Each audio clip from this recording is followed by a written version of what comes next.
بركة كبيرة لي أنا شخصيا أشترك في تجليس سيدنا الحبيب نيافة الأنبا ديسقورس.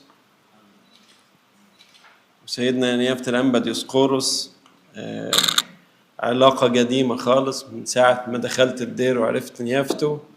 كان أبونا ديسقورس وكان من الآباء الحلوين اللي نتعلم منهم، كان مدرسة في الرهبنة.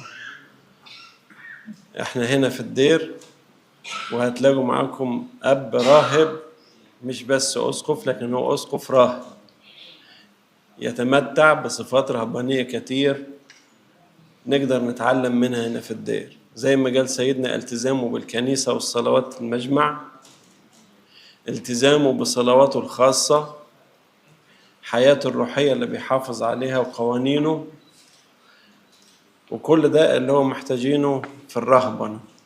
احنا في الرهبنة محتاجين نكون ملتزمين بكل القوانين بتاعتنا عشان الحياة ما تاخدش الراهب ويبتدي ينزل لغاية لما يلاقي نفسه بعيد عن البداية اللي هو ابتداها. فسيدنا يكون خير نموذج للآباء في الدير، زي ما كان سيدنا الأنبا ميشائيل نموذج حلو خالص في الرهبنة. سيدنا أنبا ديسقورس نفس القصة. فإحنا فرحانين إن سيدنا يكون رئيس للدير، ويبتدوا الآباء يشربوا من الينبوع اللي هو شرب منه الآباء الشيوخ الكبار اللي هو عصرهم في دير أنبا أنطونيوس. عاصر عدد كبير خالص من آباء الشيوخ وتعلم منهم كتير سيدنا. ودي الرهبنة مش كتابات ومش كلام مكتوب في الكتب، لكن هي حياة الإنسان بيشوفها في الآخرين، في الشيوخ الكبار، ويشرب من هذه الحياة ويتعلم منها. أنا ممكن أشوف تصرف واحد من أب لو قعدت أقرأ 10 كتب مش هعرف أتعلم هذا التصرف. والمواقف كتير خالص في الأديرة مش مجال إن احنا نتكلم عنها، لكن احنا بنشكر ربنا على هذا الاختيار الموفق جدا. بنشكر قداسة البابا على محبته وعلى اهتمامه بكل الأبروشيات، وإزاي يفصل لكل أبروشية الشخص المناسب ليها، بحيث الشخص اللي يبقى هنا ممكن في مكان تاني ما يثمرش زي ما هيثمر هنا.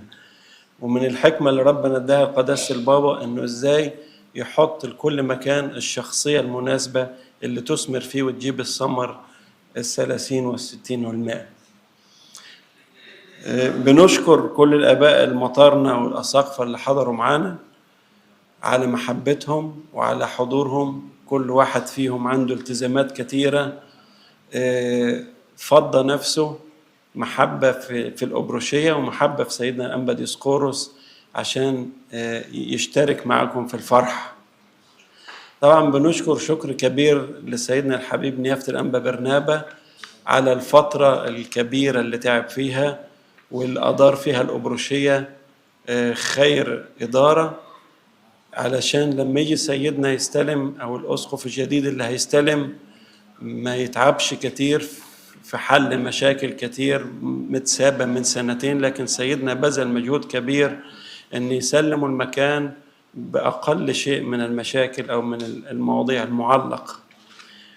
شكر كبير لنيافة الأنبا دميان زي ما سيدنا قال على محبته اللي قدمها من أول يوم، وكل الكنيسة عشمانة أن هيكون في تقدم كبير. الكنيسة القبطية في ألمانيا باتحاد سيدنا الأنبا دميان مع سيدنا الأنبا ديسقورس هنشوف حاجة حلوة الكنيسة القبطية إن شاء الله في ألمانيا. ربنا يكون معاكم ويبارك حياتكم. ألف ألف مبروك لكل الشعب، وألف ألف مبروك لسيدنا الحبيب كرئيس للأبروشية أو أسقف الأبروشية وكرئيس وأسقف للدير الأنبا أنطونيوس. ألف مبروك يا سيدنا.